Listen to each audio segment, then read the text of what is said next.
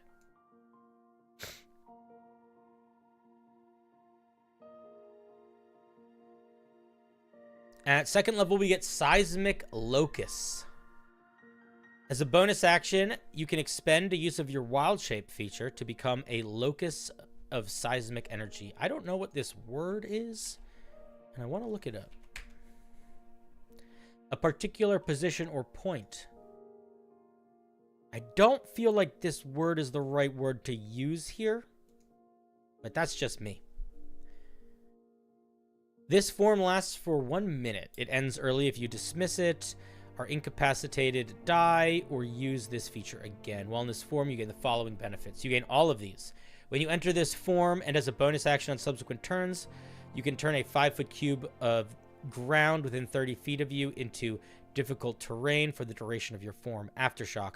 When a creature within 30 feet of you enters difficult terrain for the first time on a turn, starts its turn on difficult terrain, or takes thunder damage, you can force it to succeed on a dexterity saving throw or fall prone. Earth Strider. You're unaffected by difficult terrain. Tremor Sense. You can see this is too many things, I think. And I also think you don't need all of them. Terraform, you could just give us the cantrip Mold Earth. It's kind of crazy that you didn't. And we could just do that all the time. Aftershock is okay, but it's a very convoluted way of saying when a creature is affected by difficult terrain or takes thunder damage, you can knock them prone. Like, I don't know if the end is interesting or evocative enough to justify the beginning. You know, it is another Earthbender guy, yes. We get a lot of those. Tremor Sense is not affected by difficult terrain are both good. I think I don't think this is working right now. I think this just feels like a long-range version of Mold Earth as a bonus action. I would so much rather just get Mold Earth on the spell list and then be able to cast it as a bonus action while in this form. That would be so much cleaner. Yeah, I don't know, man. It's not super evocative. I guess here's where I'm sitting at.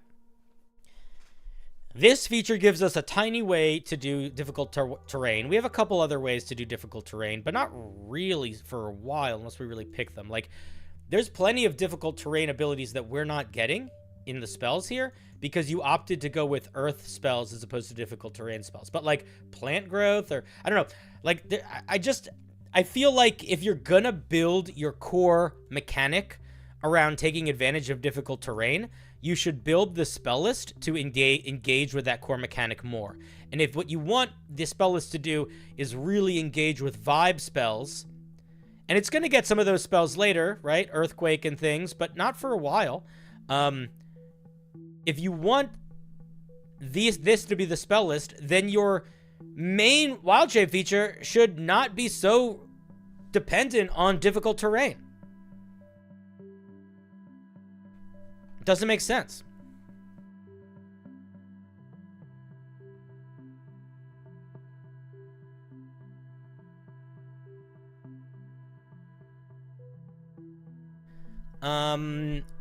Tectonic Rift. As an action, you can compel the earth to split.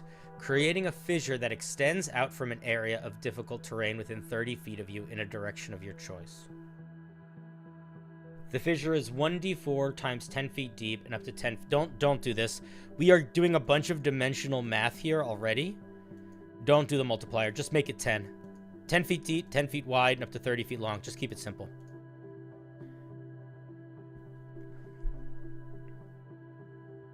A difficult terrain druid could be a lot of fun, but I think you got to build it to be that from the get-go. And I don't know. I think that this, for me, is not an exciting use of Wild Shape. Like, this combo does not work for me. I don't think it's particularly exciting. It kind of captures the idea of you being good at moving Earth, but it's not doing anything other than that, and it's only doing that at, like, a pretty bare minimum for me. Okay, so we can summon, we can make a trough in the ground. A creature standing in the area when it opens has to make a dex save or fall in. On a success, the creature moves to its edges. Structures directly on top of the fissure take a bunch of bludgeoning damage. You could use this number of times equal to your proficiency bonus for gaining expended uses when you finish a long rest. I feel like this, if you keep this at 10 feet, then I think doing this proficiency bonus times per day might be okay. But if it's 1d4, this needs to be less. This is really a lot of battlefield control. And keep in mind this. This is why this is particularly powerful, and what I think we're not keeping in mind here. This is permanent, and it's not concentration. If this required concentration and disappeared, being able to do it proficiency bonus times per day would be very balanced. But it's neither of those things, which makes me think you got to figure out making it less available, or maybe this is what you're doing with your Wild Shape. You know, maybe you're using your Wild Shape to manipulate the Earth. I don't know. But I think in this version of it's little too many uses.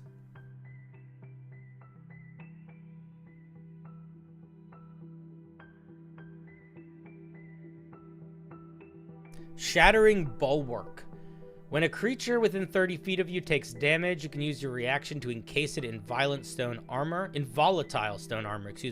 for 1 minute, granting it resistance to bludgeoning, piercing, and slashing damage. The effect ends early if you use this feature again. If the encased creature is hit with a melee attack, the armor explodes in retaliation, dealing thunder damage equal to your proficiency bonus to the attacker. Once you use this feature, you can't use it until you finish a short or long rest, unless you expend a spell slot of 4th level or lower or higher to use it again. It's a little confusing that you get resistance to the most common physical melee damage type, but if you're hit with a melee attack, it immediately explodes. I feel like if this is what it's doing, then I don't know if it needs to give us resistance to this stuff. Like, or I don't know, man. It feels weird. It feels like a weird thing to be like, you get resistance to bludgeoning, piercing, and slashing damage for the duration. But also, if the most common form of bludgeoning, piercing, or slashing damage hits you, it immediately ends. Feels a little weird.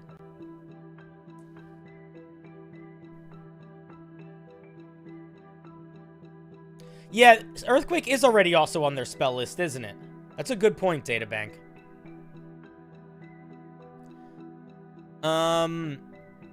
Let's look at world shaking. When you terraform the ground, you can also cause nearby difficult terrain to emit shockwaves.